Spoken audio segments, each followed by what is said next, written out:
माकपा नेता मोहम्मद सलीम ने आज एक पत्रकार सम्मेलन में तृणमूल कांग्रेस और भाजपा दोनों को आड़े हाथों लिया। उन्होंने राज्य में अल्पसंख्यकों के मुद्दे से लेकर शिक्षा, विकास और कानून व्यवस्था तक कई ज्वलंत विषयों पर बयान दिए।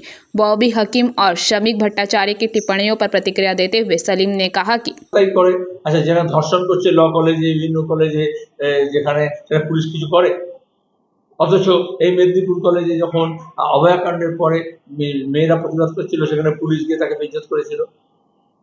পুলিশ তো তৃণমূলের উর্দি পড়া শয়তান, শয়তান শব্দটা বলেছে, উর্দি পড়া শয়তান তৃণমূলের, সব পুলিশ না। বংশিয়ারিতে যে মাঝে চর মেরেছে, আমরা হাইকোর্টে তাকে টানবো। গতকালে মিছিল করে গেছে ওখানে আমাদের লোকজন এবং এসপিকে বলেছে ওকে ক্লোজ করুন।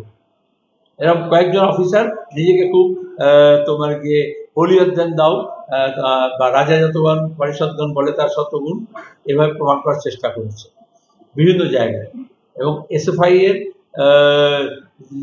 ওই জেলা নেতৃত্বকে এর আগে অভয়াকাণ্ডের সময়ও লালবাজারে বারবার ঢুকেছে, কিচ্ছু করতে পারে, বরঞ্চ উল্টে সব নোটিশ প্রত্যাহার করতে হয়েছে।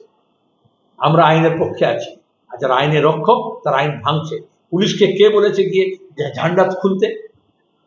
কোন আইনে তুলেছে? পুলিশকে কে বলেছে চর মারতে? পুলিশকে কে বলেছে 80 বছরের মহিলাকে ধাক্কা দিতে? পুলিশকে কে বলেছে মেয়েদেরকে মলেস্ট করতে? মমতা ব্যানার্জি। পার্টির জেলা কমিটির সভা, সেই উপলক্ষে এখানে আসা। সব জেলাগুলোতে একবার করে যাওয়া হচ্ছে।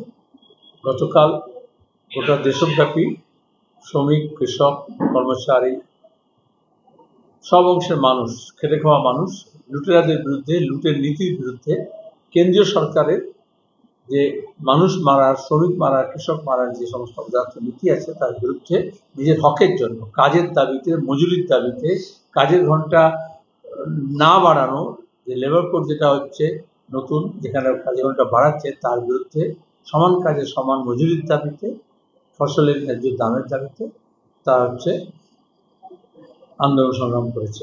কেন্দ্রীয় সরকারের বিরুদ্ধে ধর্মঘট আমরা দেখলাম, পুলিশ তৃণমূলের গুন্ডা নিয়ে তারা ধর্মঘটীদের উপরে, প্রতিবাদীদের উপরে নেমে পড়লেন। কারণ দিল্লিতে আর নাগপুরে মমতা ব্যানার্জিকে তৃণমূল কংগ্রেস, আরে বাংলাদেশি বা অন্য দেশের লোক যদি থাকে তাকে তুমি চেষ্টা করো, তুমি আটকাও, তা শনাক্ত করো। কিন্তু ঠিক আজকে সুপ্রিম কোর্টে যখন শুনানি হচ্ছে, সুপ্রিম কোর্ট এই প্রশ্ন করেছে ঠিক ভোটের আগে, নভেম্বরে ভোট আছে, এখন তুমি ভোটার লিস্টের কথা বলছে কেন? এবং ওটা জালিয়াতি। জালিয়াতি এই জন্যই হচ্ছে, ইলেকশন কমিশন স্টেট ইলেকট্রাল অফিসারকে দিয়ে জানুয়ারি মাস থেকে জুন মাস পর্যন্ত বিহারে যেটা SSR বলে, স্পেশাল সামারি রিভিশন, সেটা করেছে। সামারি রিভিশন হচ্ছে প্রত্যেক ভোটের আগে হয়, এবং 2003-এর পর থেকে প্রত্যেক বছর এখন সামারি রিভিশন হয়েছে।